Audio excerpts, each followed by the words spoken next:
Wow, the 68th Grammy Awards just wrapped up, and what a night. Seriously, everyone is talking about this one.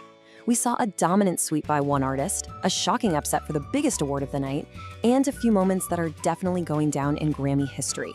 So let's break it all down. Who won, who lost, and what it all means. Okay, so if there's one story from the night, it's just pure dominance.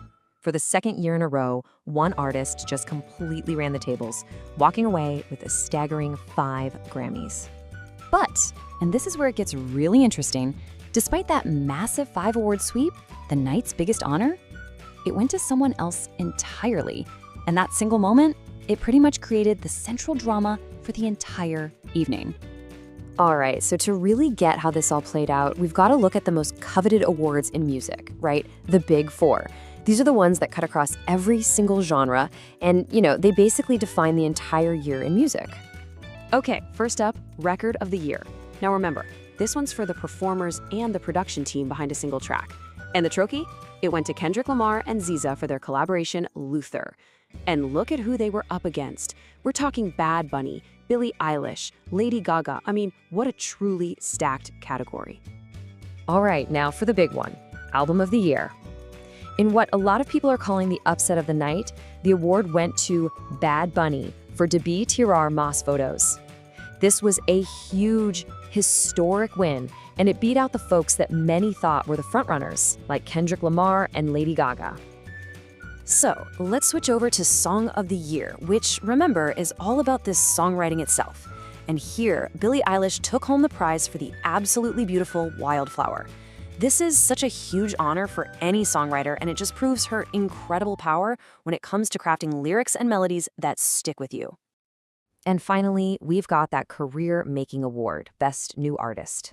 This year, the Grammy went to the British star Olivia Dean. What a massive moment for her, right? Beating out such a diverse group of rising stars and officially putting her on the global map. Huge. Okay, so the Big Four get all the headlines, but the Grammys celebrate excellence across, well, the entire musical world. So let's zoom in on some of the key genre categories and see who else had a truly massive night. And where else can we start but with the artist who, just in terms of numbers, had the biggest night of anyone? In the rap categories, one name just kept getting called over and over again. He really cemented his status as a true titan of the genre. 5. That was the magic number for Kendrick Lamar, a massive, massive sweep that really just shows his incredible influence and the artistry he poured into his latest project. And I mean, his wins were just all over the rap field. He nabbed Best Rap Album for GNX, Best Rap Song for TV Off, and he even crossed over to win one of the big ones, Record of the Year, for Luther. Just an absolutely dominant performance. No other way to put it. All right, let's move over to the world of pop and dance. It was a really big night for a certified superstar who's going to need to make some more room on her trophy shelf. So yeah, Lady Gaga had a fantastic night. She won Best Pop Vocal Album for Mayhem, and she took home the brand new award for Best Dance/Pop Recording for Abracadabra. Elsewhere in pop, Lola Young picked up Best Pop Solo Performance, and the powerhouse duet from Cynthia Erivo and Ariana Grande also got a win. A lot of love to go around. Okay, shifting gears again. Let's talk rock. Here, the story wasn't about some legacy act. It was about a contemporary band making a huge statement and really signaling a major shift in the genre. Yeah, the big story here was definitely the band Turnstile. I mean, they pulled off an incredible double win. They got Best Rock Album for Never Enough and Best Metal Performance for Birds.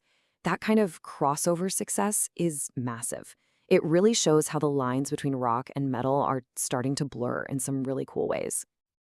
The show you see on TV only covers a tiny fraction of the awards that are actually handed out. And sometimes the most interesting stories are hidden in the categories that don't get the big headlines. And one of the most significant and frankly long overdue moments of the entire event was the posthumous Lifetime Achievement Award for the absolute pioneer of Afrobeat, Fela Kuti. It's just a massive honor, and it makes him the first African artist to receive the specific recognition. It's really a celebration of his huge global impact on music. And then there's this one. In a category I am willing to bet you did not have on your bingo card, Best Audiobook Narration went to the Dalai Lama.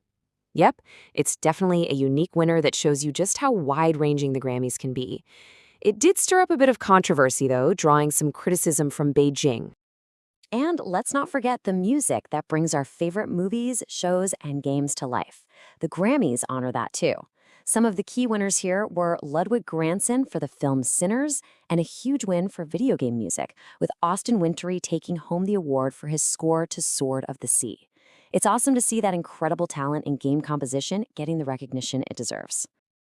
All right, so when you boil it all down, after all the speeches are done and the trophies are handed out, whose night was it really? Let's recap the artists who truly define the 2026 Grammys. You know, the whole story of the night can really be told through three key artists. First, you've got Kendrick Lamar, the legacy, right? He just cemented his status with those 5 dominant wins. Then you have Bad Bunny, the history maker, who walked away with the night's biggest and most historic prize. And finally, you've got Olivia Dean, representing the new guard, who officially blasted onto the global stage as the best new artist. And so that's a wrap. Legacies were solidified, new stars were crowned, and the awards are over, but their impact is really just getting started. This night showed us a music landscape that's always changing, always evolving. So the question I'll leave you with is, whose music is going to define the next year? The established icon, the global history maker, or the rising star? We'll just have to wait and see.